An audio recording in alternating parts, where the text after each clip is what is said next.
Por primera vez en muchos siglos, un grupo de científicos ha revelado la superficie original de lo que se considera la tumba de Jesús, el lugar más sagrado para la cristiandad.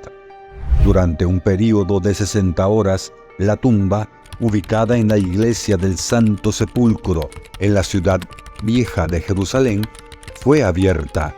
En este video te presentaremos los descubrimientos realizados en la tumba de Jesucristo. Bienvenidos a un nuevo video. Si disfrutas de este tipo de contenido, suscríbete a nuestro canal. Es gratuito. La pesada losa de mármol que cubría la tumba fue levantada ante la mirada de religiosos y científicos que buscan aprender más sobre el Santo Sepulcro en Jerusalén.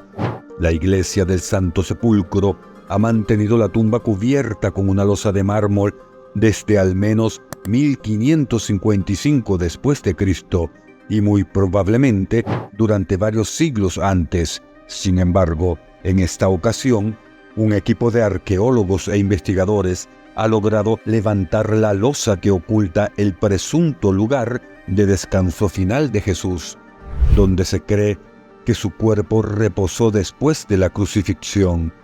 Este acto revelador ocurrió frente a la vista de religiosos y científicos que buscan obtener más información sobre el Santo Sepulcro en Jerusalén, un lugar que había sido un punto de peregrinación para millones de católicos durante miles de años y posiblemente el sitio más sagrado para la fe. Según la Biblia, Jesús, considerado el Hijo de Dios por los católicos, fue llevado a este lugar después de su muerte en la cruz. Según la narrativa, cuando las mujeres, incluida su madre, fueron a ungir el cuerpo 3 días después, encontraron que el cadáver ya no estaba allí, y según el relato sagrado del catolicismo, Cristo habría resucitado. En la actualidad, la tumba de Jesús está experimentando un proceso de restauración e investigación, ya que años de intenso tráfico de personas, el humo de las velas y el desgaste natural ha afectado la estructura.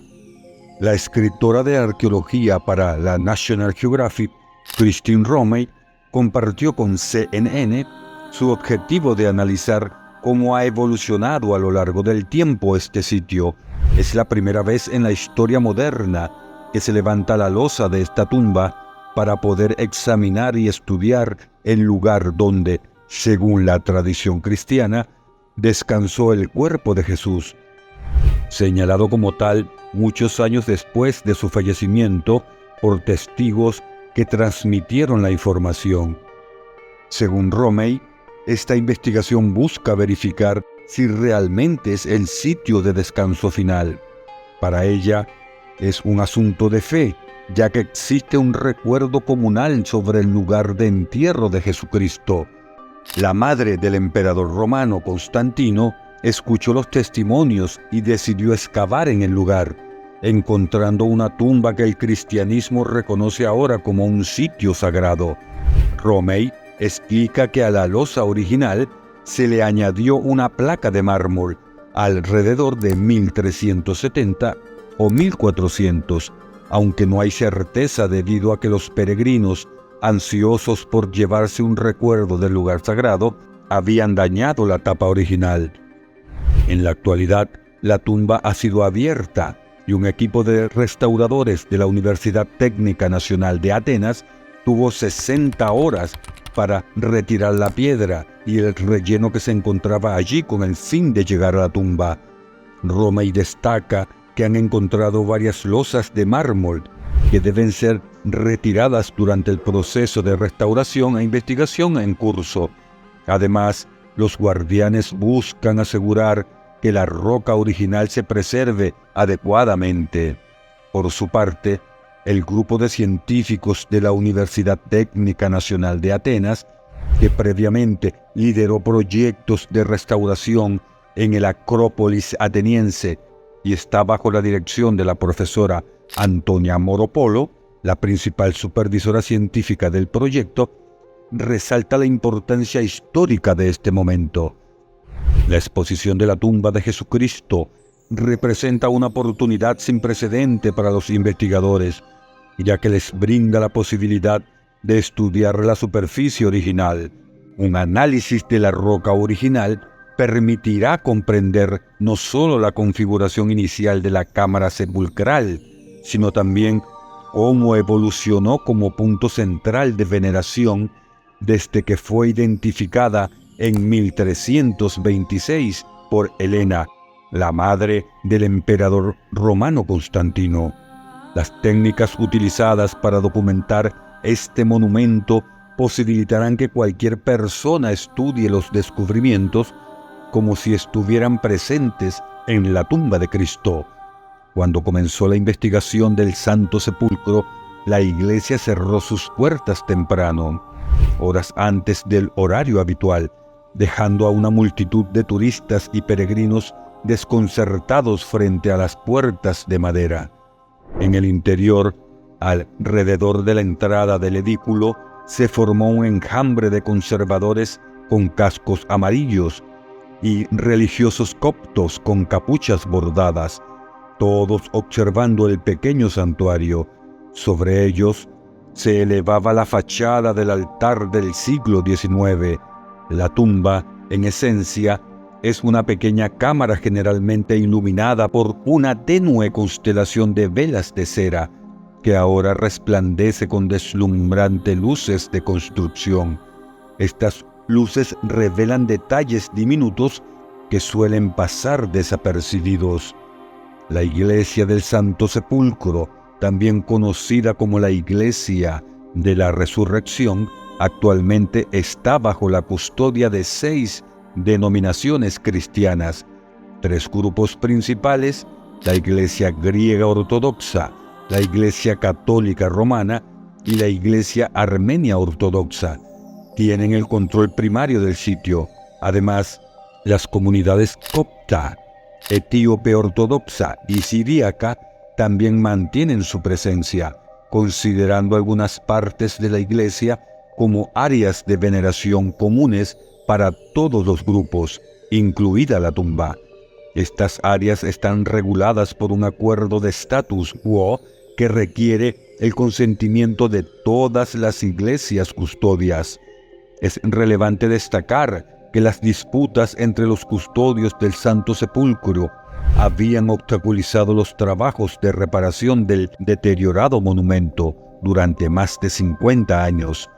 Sin embargo, un año antes de iniciar la presente investigación y restauración, 3 de las comunidades religiosas, las franciscanas, armenias y ortodoxas, dejaron de lado sus conflictos para evitar el colapso.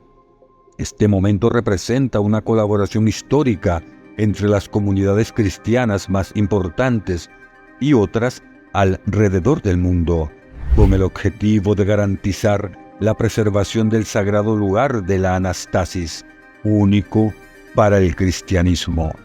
En un comunicado de prensa, su Beatitud Teópolis III, patriarca griego ortodoxo de Jerusalén, expresó que la integridad estructural del monumento, que data del siglo XIX, ha sido motivo de preocupación durante décadas. Es crucial señalar que sufrió daños en un terremoto en 1927 y en 1947, cuando las autoridades británicas tuvieron que apuntalar el edificio con vigas exteriores antiestéticas que aún son visibles. Mientras tanto, las discrepancias entre los representantes del status quo, junto con la escasez de recursos financieros, habían obstaculizado las labores de reparación. Ahora, con los avances en la restauración e investigación de la tumba sagrada en la iglesia del Santo Sepulcro en Jerusalén, los líderes religiosos recibieron el informe del equipo encargado de dichos trabajos. Entre los hallazgos realizados por los científicos dentro de la tumba, se descubrió una segunda losa grisácea con una cruz grabada en su superficie, de tonalidad más clara que la anterior. Tras mover esta losa, se encontró que el techo mortuorio estaba en perfecto estado. según la información proporcionada por los científicos en el momento oportuno. Además, dentro del santuario se identificaron las paredes originales de la cueva en piedra caliza. Los restos de la roca que se presume es la tumba de Jesús están encapsulados por el edificio, ubicado en el centro de la rotonda principal de la iglesia. A lo largo de la historia, la estructura actual ha sido profanada o destruido al menos en 4 ocasiones. La reconstrucción de la edificación actual se llevó a cabo en 1810 por un arquitecto griego, después de que el monumento sufriera daños por un incendio. La restauración se completó justo unas semanas antes de la peregrinación anual de miles de fieles desde todos los rincones del mundo a Jerusalén, aunque, según los científicos, es imposible verificar si el cuerpo de Jesús de Nazaret estuvo allí. Las 6 órdenes cristianas que custodian el lugar coinciden en una cosa: allí reposó el cuerpo del Hijo de Dios. Las historias canónicas de la literatura occidental y las representaciones visuales se basan en gran medida en la Biblia, específicamente en uno de sus temas más discutidos, el Jardín del Edén. La existencia de este lugar ha sido motivo de debate a lo largo de los siglos. Según la narrativa bíblica, el Jardín del Edén marca el punto de inicio de la historia humana. Sin embargo, mucho antes de la aparición de la Biblia, las tradiciones literarias y las leyendas transmitidas oralmente estaban repletas de relatos sobre la creación. Estos relatos han pasado de generación en generación, especialmente en las antiguas civilizaciones mesopotámicas, como los sumerios, babilonios y acadios durante el 3er milenio a.C., así como en la gente de Ugarit y Canaán en el 2er milenio a.C.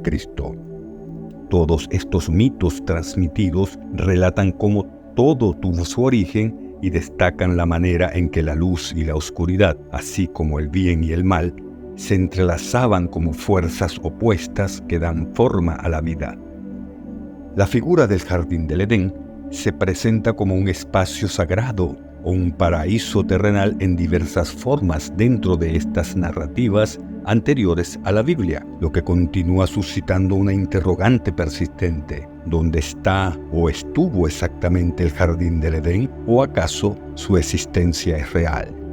Quédate con nosotros porque exploraremos estos misterios y mucho más. Te invitamos a mostrar tu apoyo dejando un me gusta, suscribiéndote y activando la campana de notificaciones, ya que esto nos motiva a seguir creando contenido. Un río surge del Edén para irrigar el jardín.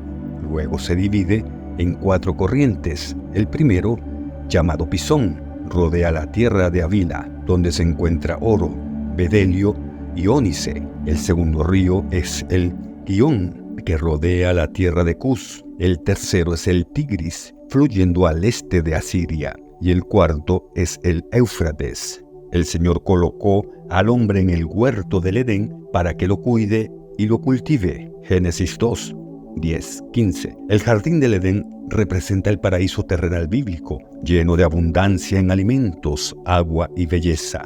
Según la narrativa bíblica, Dios creó a Adán primero y luego a Eva, formada a partir de la costilla de Adán.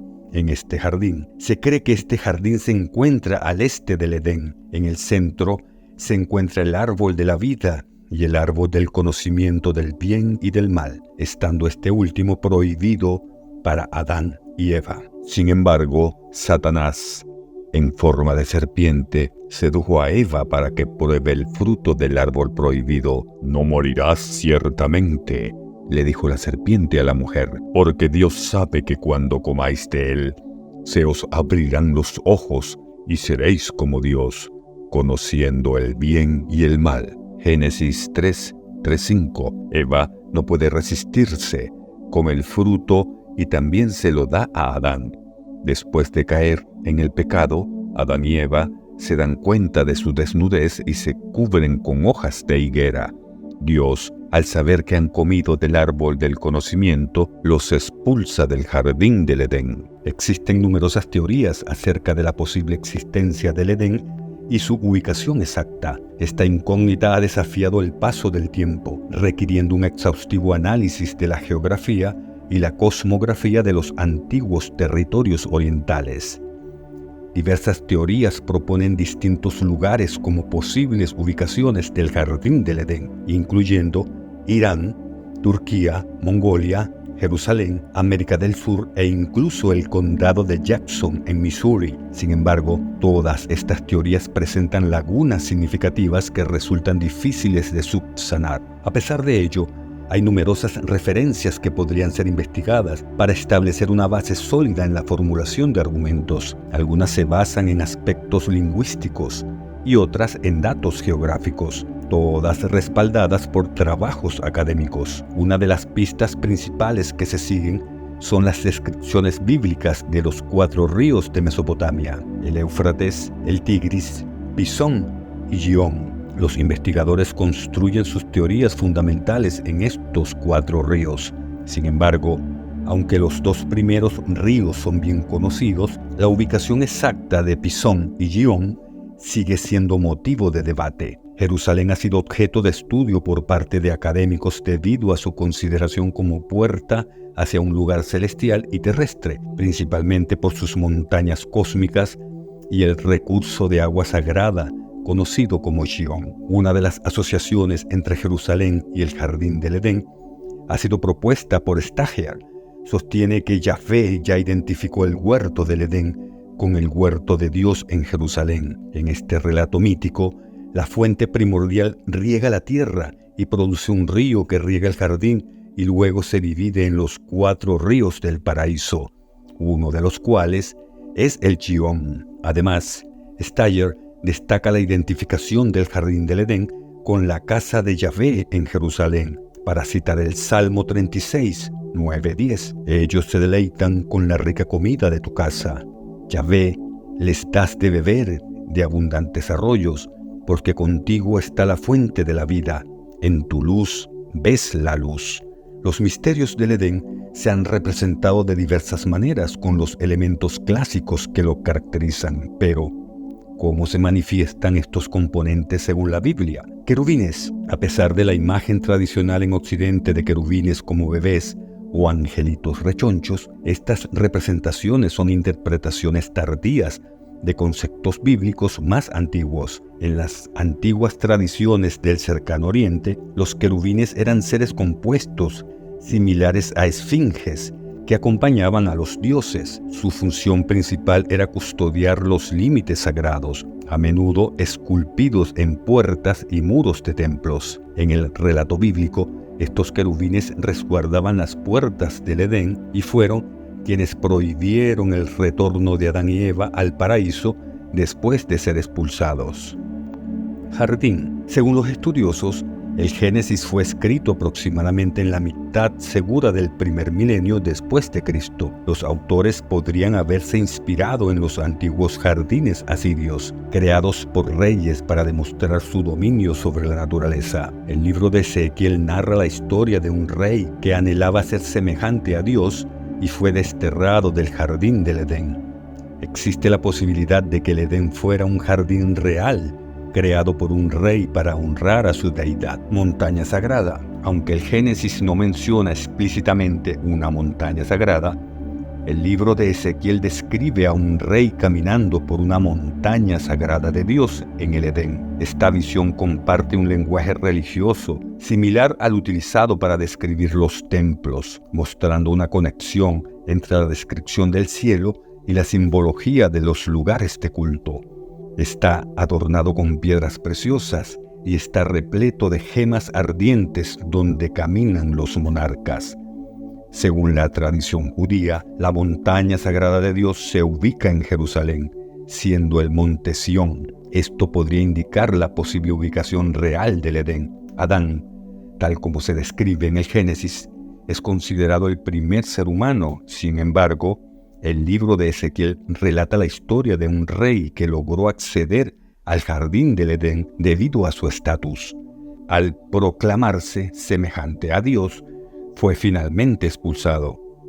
En las civilizaciones del cercano oriente, los jardines sagrados fueron construidos y mantenidos por los reyes, quienes actuaban como el vínculo entre lo humano y lo divino, sin diferenciación clara entre lo religioso y lo político. Pareciera que la narrativa del Génesis tomó elementos de tradiciones religiosas ligadas a la realeza, sugiriendo que Adán simbolizaba al rey en la historia. El diablo no es mencionado explícitamente en la versión del Génesis. En la historia, es una serpiente la que persuade a Eva para que coma del fruto del árbol del conocimiento del bien y el mal. Sin embargo, interpretaciones posteriores han asociado a esta serpiente con la figura de Satanás. En realidad, en tiempos antiguos, las serpientes no siempre fueron retratadas como seres malignos. Más bien, eran consideradas criaturas que desafiaban la muerte y guardaban secretos sobre la vida y la muerte. Por ejemplo, Moisés poseía un báculo que podía transformarse en una serpiente con solo un comando suyo. Además, Dios instruyó a Moisés a crear una estatua sagrada de una serpiente que tenía el poder de sanar a aquellos que habían sido mordidos por serpientes. Respecto a la fruta prohibida mencionada en el Génesis, aunque no especifica qué tipo de fruta era, Dios le advirtió a Adán que podía comer de todo en el jardín excepto del árbol del conocimiento del bien y del mal. Más tarde, Eva está tentada por la serpiente, viene del fruto y luego ofrece a Adán. La idea de que esta fruta fuera una manzana posiblemente se originó en la antigua Grecia, donde la palabra manzana también se usaba para referirse al seno. Las manzanas eran símbolos eróticos y de deseo sexual en ese contexto, lo que podría vincular metafóricamente la fruta con la sexualidad de Adán y Eva. Durante siglos hemos compartido relatos que intentamos explicar los orígenes de la vida, todos con el propósito de brindar significado a nuestra existencia. La continua búsqueda y especulación acerca de la ubicación del jardín del Edén refleja esa misma búsqueda de comprensión. Este jardín no solamente representa el inicio de la historia humana y la caída del hombre, también simboliza el lugar donde nació el primer conocimiento humano y la autoconciencia. Persistimos en la búsqueda de ese conocimiento, tratando de descubrir dónde podría estar el jardín del Edén. En este sentido, esto podría ser una metáfora de numerosos aspectos. Entonces, ¿realmente dónde se encuentra el jardín del Edén? Comenta dónde crees que se encuentra el jardín del Edén. Te estaré leyendo en los comentarios. Si te ha gustado el video, recuerda mostrar tu apoyo pulsando el botón de me gusta y suscribiéndote al canal y activando la campana de notificaciones, ya que esto nos motiva a seguir haciendo videos.